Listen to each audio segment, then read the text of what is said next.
je perds mes mots en fait du coup. Tu tiens ton personnage du coup. C'est quasiment toi du coup, donc donc c'est bien. Voilà le gros plus du coup, c'est la gimmick en fait. T'as fait à partir du moment où tu rentres, tu fais le match. Il y a pas de, tu tiens tellement bien ton personnage que t'as besoin de faire le moins possible. Et justement, c'est ça peut-être qui est un peu négatif du coup, c'est que je trouve que c'est quand même encore trop long. Vous avez fait trop long. Virago du coup c'est bien. L'angle que vous avez pris, par contre, il faut que tu sois un peu plus énervé quand même. Toi, tu viens pour te battre, toi, tu viens du coup pour gagner. C'est-à-dire que là, en fait, vous m'avez pas montré que tu venais pour gagner un match. Au final, du coup, si toi, ça t'énerve d'avoir quelqu'un comme Jean-Michel du coup en face, normalement, tu es là pour le finir beaucoup plus vite, quoi. Du coup, Jean-Michel, quand tu tournes le dos. Méfie-toi, du coup, normalement, moi, on me tourne pas le dos, quoi, du coup. Parce que, du coup, normalement, tu vas faire cette erreur technique, moi, je vais te faire un roll-up, quoi, du coup. Il y a pas de... Parce que sinon, en fait, tu vas faire passer, en fait, Virago pour quelqu'un de faible. C'est-à-dire que, du coup, elle profite pas, en fait, du coup, de tes placements, en fait, du coup, derrière, quoi. Donc, n'oublie pas ça, du coup, essaie de pas lui tourner le dos, parce que sinon, c'est elle, du coup, qui va... Normalement, soit elle tente sa chance, du coup, et c'est normal. Soit elle tente pas sa chance et à ce moment on se dit mais qu'est-ce qu'elle fout en fait, du coup elle est là pour se battre, pour gagner, et puis elle en profite pas, quoi, du coup. Parce que là vous avez fait 6 minutes 20, mais on a commencé du coup à partir du moment où vous avez commencé du coup à rentrer en jeu, en scène, quoi, du coup. Vous avez peut-être fait 5 minutes 30, quelque chose comme ça de match. Donc pour moi en fait c'est un peu trop long, c'est-à-dire qu'on sentait que ça commençait quand même à s'essouffler. Donc pour moi il faut des réactions plus brèves, du coup. Il faut que toi tu sois plus agressive et que derrière tu rentres un peu moins dans son jeu. En fait, t'es rentré beaucoup trop dans son jeu et c'est dommage parce que toi, ça t'a desservi dans ton personnage à toi. Toi, derrière, t'es là et t'es énervé, tu veux gagner. Normalement, t'es pas censé te laisser autant faire et prendre autant de temps d'inaction. Lui, il est là pour l'inaction, toi, t'es là pour l'action, en fait, du coup. Donc voilà. Mais sinon, voilà, on a surkiffé, quoi, du coup. Moi, en tout cas, personnellement, voilà, j'ai l'ambiance, et ça change vraiment des matchs qu'on a l'habitude de voir. Donc il y a un gros plus, quoi, du coup, voilà. Donc merci à vous deux. Alors, mes amis Virago et Jean-Michel. Je vais pas vous mentir, j'ai pris aucune note parce que c'était tellement prenant qu'au final, on rentre dans le jeu.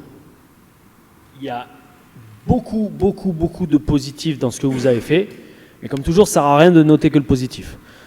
Et moi, j'essaie toujours d'avoir une vue générale et de donner une vue d'ensemble de la chose plutôt que de s'arrêter aux détails. Parce qu'on peut s'arrêter à tous les détails dans la vie. On peut s'arrêter à la distance qu'il y a entre le ring et vous quand vous faites votre entrée. Ah là, t'es peut-être trop près, trop loin du rideau. Enfin voilà. Moi, ce que je retire de ce que j'ai vu, encore une fois, c'était très bien, c'était très divertissant. À un moment, limite, j'en rigolais tellement, je rigolais tellement, limite, j'en avais les larmes aux yeux. Mais il faut faire attention, comme a dit Peter, vu que tu rentres tellement dans son jeu, comme il l'a présenté, c'était bien. En fait, ça devient une pièce de théâtre. Ce qui n'est pas forcément mauvais, mais n'oubliez pas que là, il y avait quoi, allez, 15, 20 personnes maxi dans la salle.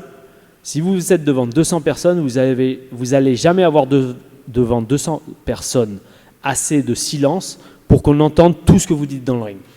Ok ? Une pièce de théâtre, oui, les gens se taisent et on entend le dialogue. Là, franchement, si on n'entendait pas votre dialogue, on aurait eu du mal à comprendre l'histoire que vous exposiez dans le ring. Donc ça, il faut faire très attention. C'est pour ça que moi, je parle souvent dans le ring, mais pas trop long, parce que je n'aime pas quand le match devient une promo, tu vois. Et attention, c'est pas une mauvaise idée de le faire. Faut juste toujours se mettre à la place du public et de se dire bon, s'ils n'entendent pas ce que je dis ou si je ne parle pas assez fort ou s'ils ne se taisent pas, parce que vous n'allez pas demander au public hey, taisez-vous, je dois dire ma prochaine ligne. Okay, donc il faut savoir faire votre match en pensant à cette donnée-là déjà. Donc c'était bien, mais il ne faut pas que ça devienne du théâtre. Voilà. Mais encore une fois, construction du match, c'était bien, ça allait, c'était très divertissant. De toute façon, même le public, entre guillemets, a kiffé.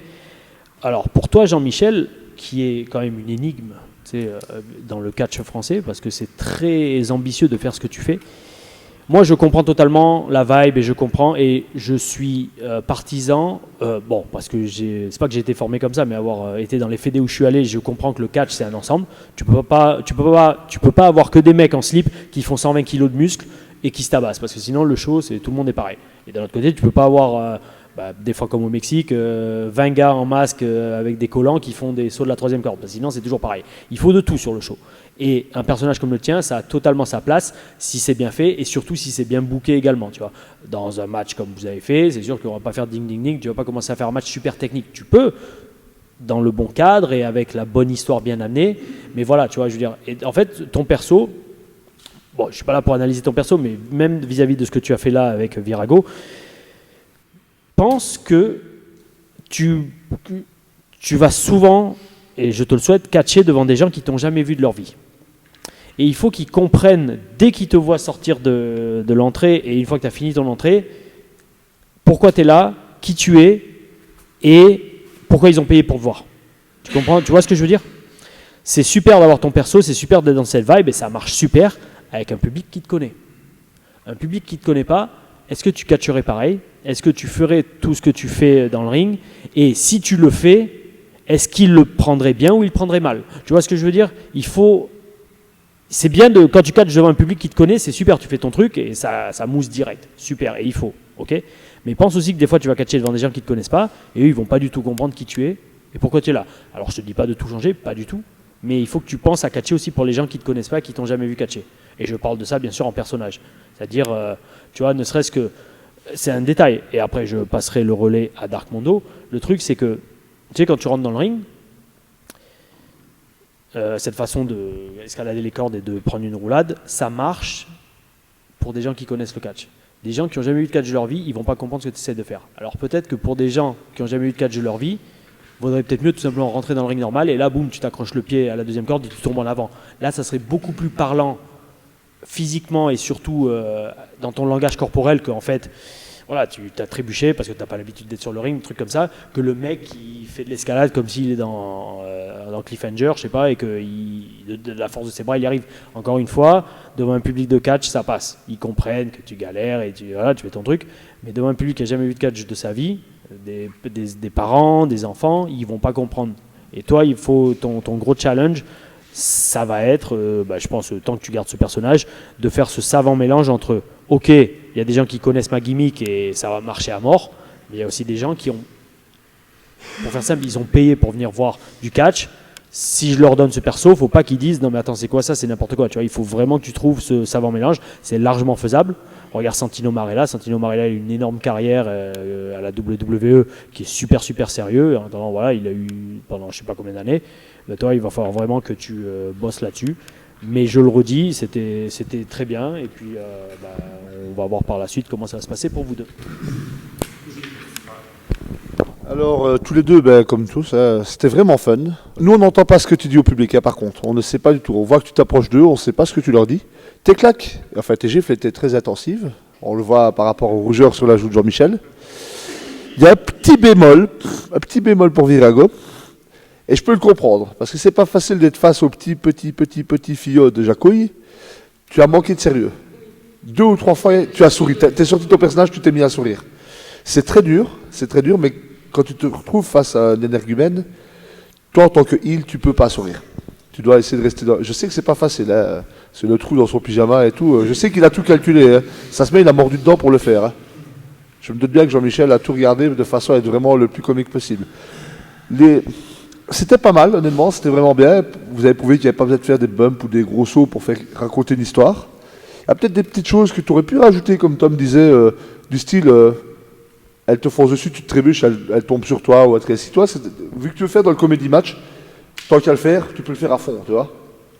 Tu peux très bien essayer de foncer sur elle, tu te trébuches dans tes pieds et tu tombes à ses pieds. Il y a plein de choses à aller chercher, mais comme Tom disait, il faut que ce soit construit de façon à ce que le public le comprenne. Et ici, on a compris, on entendait tout ce qui est. Par contre, la première partie, géniale. Après, il y a une petite baisse de rythme parce que c'est répétitif. Tu as redit les mêmes phrases, en fait. Tu n'as pas cherché, comme tu dis, tu n'as pas cherché à gagner, tu n'as pas cherché une victoire ou à lui faire mal, tu as cherché à lui demander pourquoi en fait. Mais toi en tant que combattant, tu ne dois pas lui demander pourquoi lui il est là, toi tu dois te demander pourquoi toi tu es là. Et c'est pour gagner. Ton but c'est de gagner. Donc s'il ne veut pas rétorquer, attaque. Sinon c'était vraiment fun. Pas de points négatifs ni rien, ce sont des petites critiques. Maintenant, comme je dis, le sérieux c'est pas évident. Mais l'amusement était là en tout cas. C'était vraiment sympa. Donc merci à vous deux.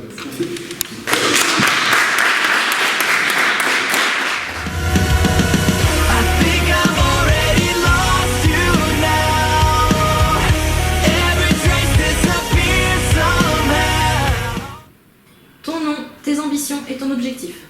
Alors moi c'est Gallo. Mon objectif c'est aller le plus haut possible.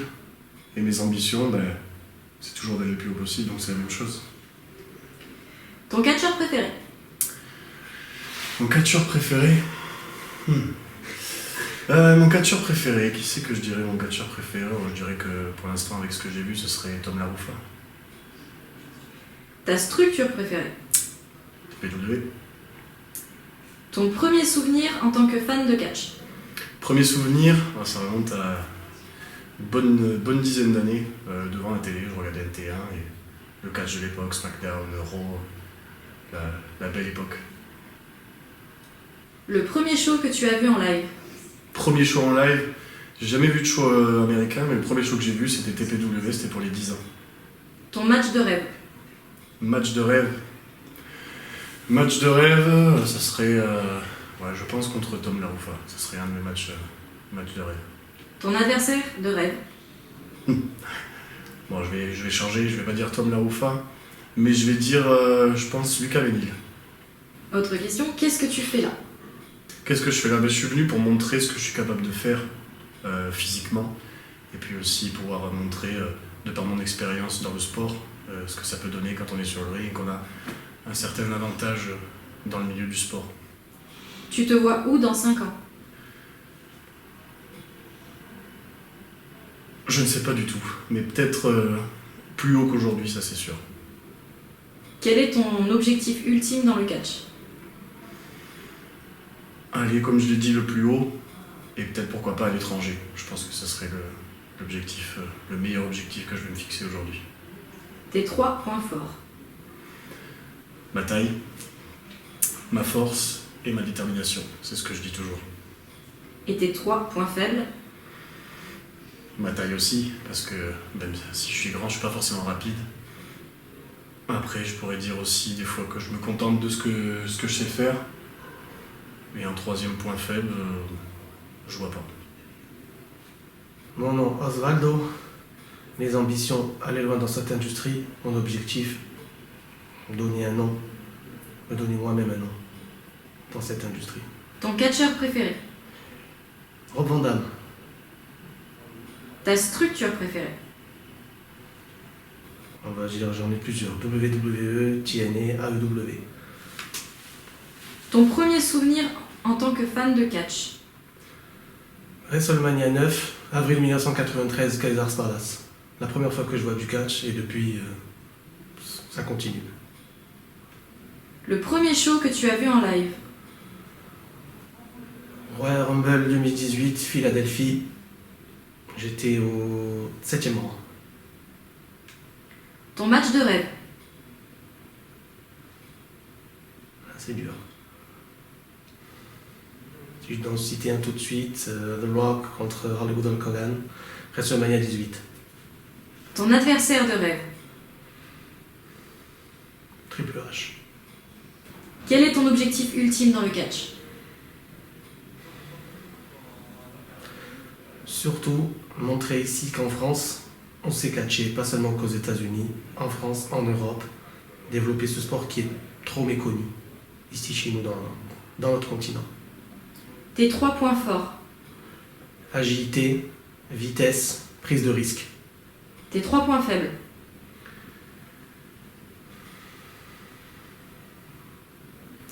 Perfectionnisme.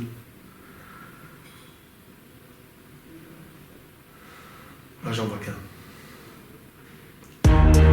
The way it surrounds us, no light to graze your skin again. The way it is.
Lancez le match.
I think I've already lost you now.